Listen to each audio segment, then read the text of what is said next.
going to talk about sensitivity in the teeth and what you can do about sensitivity. So first, let's just talk about anatomy for a minute. So anatomy of the tooth, this is my version. My artistic capabilities are not great, so I apologize. But basically what we have is the crown of the tooth, which is the portion that's usually above the gum tissue, and then the root surface. There's an enamel covering on the crown, which is the hardest part of a tooth. And then the second layer underneath is the dentin. So in this picture, that's the black stuff here. And dentin is much, much softer than the enamel is. And then the very inside, we have the root canal. And this canal or pulp chamber is full of blood tissue, and your nerve tissue lives there. So this is the part that if you have sensitivity, you're actually getting the signal, the pain signal from this part of your tooth up to the brain telling you that there's pain.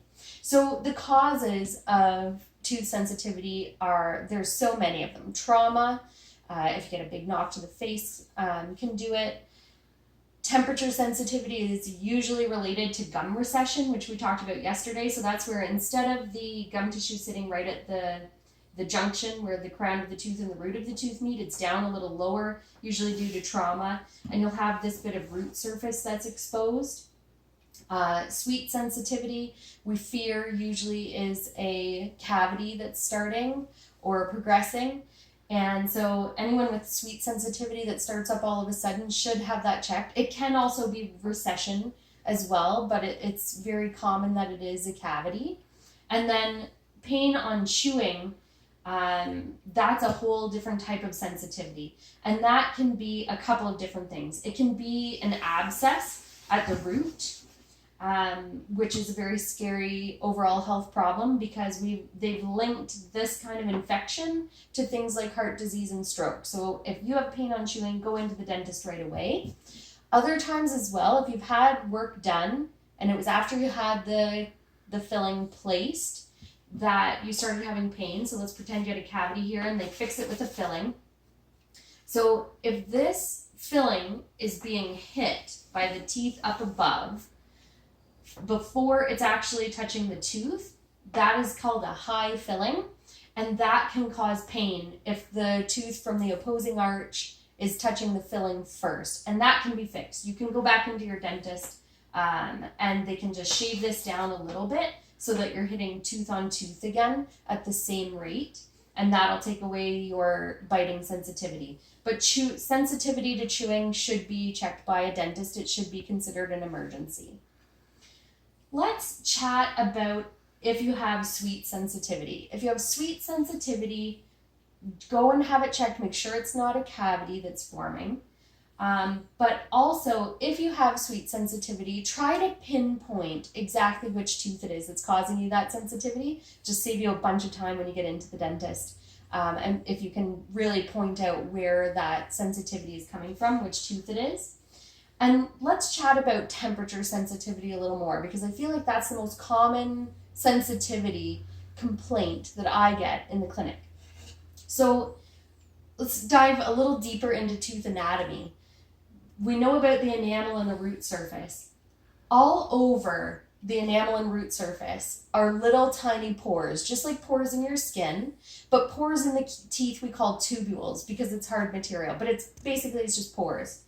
And these tiny little pores run all the way from the outer part of the tooth into that nerve center. They're like little tunnels, and they're probably not perfectly straight because we're organic beings, so there's nothing perfectly straight about most of us. And so what happens is you get a stimuli from the outside. So let's say your cold glass of water.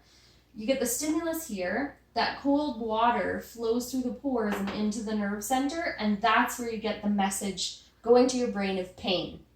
So the way to fix temperature sensitivity is by blocking up the ends of these little pores with something. My favorite way to do that is with Riemann toothpaste. Riemann paste is a non-fluoridated paste. It has xylitol in it, non-GMO from corn cobs, and it will actually sit in these pores. So it also has nanohydroxyapatite, which is the same material that your natural enamel is made of, and little tiny pieces of it. So those little tiny pieces come in and they block up all of these pore endings. And then, I mean, I don't want to say it's stronger, but you've got a more solid surface of enamel. So you don't get that stimulus going through to the nerve quite so easily or at all. So there's Riemann paste. Riemann is a little expensive. It's about $25 a tube. So if you're not willing to spend that kind of money on a sensitivity toothpaste, there is a cheaper option. Colgate Sensitive Pro Relief is a paste that uses minerals as well. It's not hydroxyapatite, so it's not like your enamel pieces.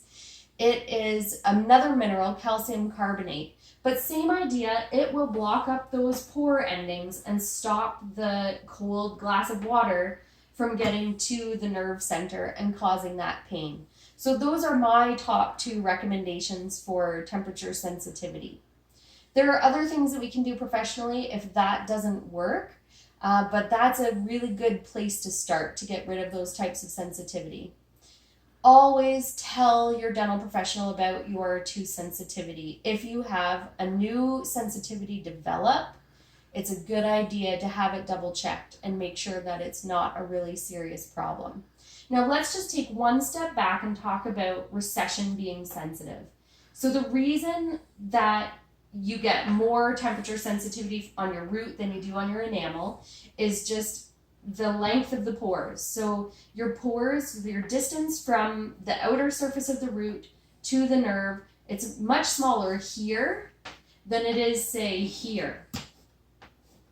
And that is why roots can feel a lot more temperature sensitive than the rest of your teeth. And a good way to stop that from happening is stop your aggressive brushing or change whatever it is that's causing your gum recession. If you need help with that, you can try Googling, but your individual situation is better to talk to your dental hygienist or your dentist about the next time that you get in to see them.